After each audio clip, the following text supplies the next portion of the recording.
We've been exploring some of the skills of being a dungeon master in Dungeons and Dragons. And one of the things that I'm always trying to do as a DM is explore new possibilities in terms of role playing and in terms of adventures.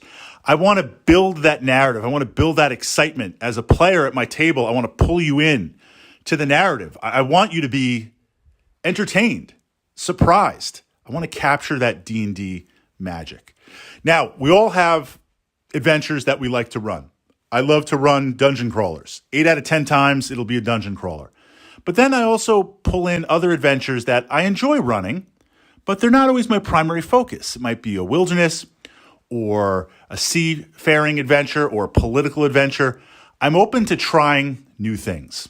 And this has led to some interesting adventures over the years, some very successful, some, well, look, we gave it a try, and others successful, but very, very dangerous. Very dangerous. And that's one that I want to share and explore for your consideration in your own D&D DM toolkit. I posted up to the archive a while ago, how big a game can you run? Now, I tend to run, can I say bigger than average games? What's an average D&D game? 4 players or so, 5 players? I tend to run games that are 6 to 8 players, both in my D&D Modern group and in my AD&D group, simply because if you're interested in D&D, everyone has a place at my table. Never played before? Roll up a character, let's go. There have been times where another group showed up to play, 3 players, they showed up to play at the store. The DM couldn't make it or whatever, and it's on a Saturday, so we're going to be playing D&D all day. And they're like, what do we do now? So I'm looking over and I'm like, hey, step right in. Step right up. Jump into the adventure. I'll pull you into the narrative. I'll give you some experience points. You can hold them and bank them and agree with your DM or not, whether your characters get to keep that or not. But let's play some D&D. And that opportunity I want to capture. So one of the bigger games that I played, on average 6 to 8, 9, one of the bigger games that I played, a friend was running. It's about 18 players, 15 to 18 players, around there. And I was a co-DM, meaning he was running this awesome dungeon adventure. And I'm like, look, initiative alone is going to kill you. And looking up rules is going to kill the narrative of the game. So I'm going to sit at the other end of the table, and I'm going to do initiative, and I've got a whiteboard that I'm going to write it out on, dry erase, and do all that. And I'm going to look up rules if we have to and keep the game going. So a co-DM. I was aware of the adventure, but I wasn't playing in the adventure. And that gave me an interesting idea. Something to experiment with. And it had mixed results. So we were starting a new campaign. The players were going to begin at level 1. They were probably going to end around level 10. I like to kind of have a session 0 where I make my players aware of this is the general background of the world and the narrative, so you can figure out where you fit in. We're going to start at X level, usually 1, and this is where we're going to end, roughly. I mean, I can't promise it. You might skip some parts. You might go over some parts. We might run some side quests because it's interesting. But this way you can have an idea. An example, if I'm playing AD&D, monks at lower levels are kind of, they're kind of ho-hum. They're kind of, I regularly play monks if I can get the stats. They're not as exciting as other characters. Likewise, maybe if you're planning to play a magic user and you're like, look, am I going to hit fireball and lightning bolt level? That's what I need to know. So I like to be upfront and put that framework out. Here's where we're going to go. I had an idea. Now, the players, as we're on this session 0, pre-session 1, the adventure and campaign was going to be, the backstory was a thieves guild changed leadership. And they were searching various dungeons for artifacts for part of this machine that they were going to utilize. And as the players became more and more aware, it was a choice to engage the thieves guild and stop their plans. How they do that, I left it completely up to them. They could directly attack it. They could set up a rival guild. They could rally some of the other guilds in the city to try and go against the thieves guild. But part of it was the discovery, going on certain quests in the beginning and realizing, hey, something is going on behind the scenes. An example, the first adventure had them at an inn just outside the city with a forest, and a beast, a monster, was attacking travelers and caravans on the way to the city. And the rumor was that the Wizards Council of the city, there's always these fads and phases and things, right? Wearing certain types of hats and wearing certain types of shoes. And for a while there, the phase was collecting exotic monsters and keeping them charmed and parading them through the streets, playing musical instruments. There was a chance to kind of explore some stuff with the monster manual. And one of these monsters had escaped. That's what people kind of thought was going on.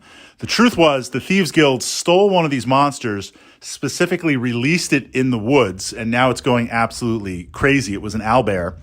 And that was cover for them, the Thieves Guild, to be exploring a dungeon that they had uncovered looking for a piece of this artifact. So the players get interjected into this first adventure where, hey, something is attacking the caravans. Something is happening here. Explore. Eventually they find out, well, there's this dungeon that's been dug up, and going in there and they can hear some, they don't know they're thieves yet, but other adventurers. So gradually over time, they're discovering, hey, it's this Thieves Guild, and they're up to something, and they're about halfway there, whatever they're going to do. Playing this perspective, new players would come into my table from time to time and join an adventure midstream. Again, that's not unheard of in my games because everyone has a place at the table. And a good friend of mine who's always up for any type of role play and experience, his work schedule had shifted, and he's like, hey, for the next couple of months, I can play in your game. Do you have a place? And I said, yes, not only a place, but an idea. So the Thieves Guild was becoming aware of the players. They were becoming aware of the players, interfering with their plans. And they sent one of their lieutenants to infiltrate the party. Well, this player coming into my game, I said, hey, do you want to play a thief? I'm going to let you roll up a character. You'll be about the same level. I'll give you some gold and some equipment for you to buy some war gear and magic items. And from time to time, I will be passing you out of the game advanced knowledge of what's going on with the progress of the Thieves Guild and what you'd know. So when you're going into an adventure, an example would be like if they're going into a dungeon, the Thieves Guild doesn't know the layout of this dungeon or know anything, but they would pass to this player at my table saying, this is the artifact we're looking for. Here's where we think it is. Here's the operatives in the area. If you need this, do that. If you need this. So I said, hey, do you want to come in as this kind of co-DM? Now, you're playing your character. You're playing the tapper from the Thieves Guild. You could get killed.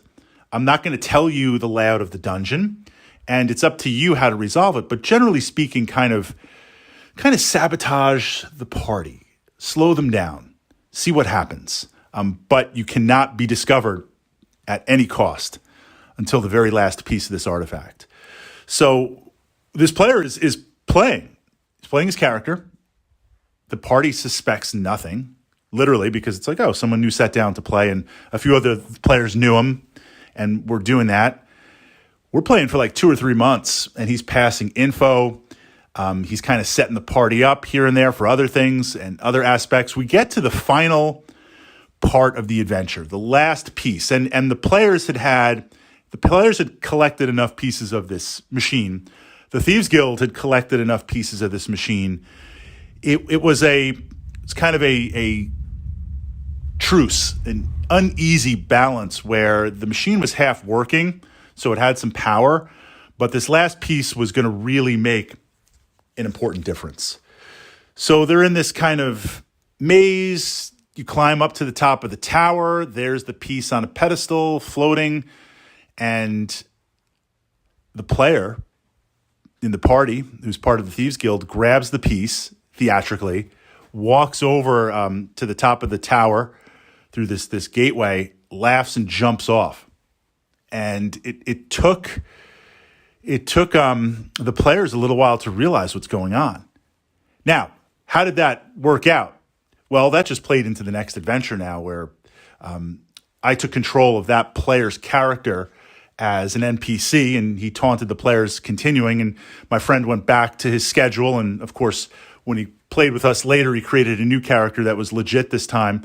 Some of the players, real time, loved it. They thought it was great. A couple of the other players were like really pissed at me and just not very happy at how that played out. And I had explained, well, he was playing an NPC, but how could I pull that off? It was an opportunity to really infiltrate the party and pull that off, and can see what happens. It was interesting. Mixed reviews. It was very much hot or cold. Some players either loved it. Some players were like, I didn't like that at all, right? That broke some sacred D&D bonds. So I say that, putting that out there, and I've used this one or two other times in this adventure series, this campaign. I regularly run it maybe once or twice a year, pulling in new players. And that is an opportunity that if I can do it, I might, possibly. Depends on the situation. Keeping it as a toolkit. So I'm going to turn it over out of curiosity to my fellow D&D players and DMs.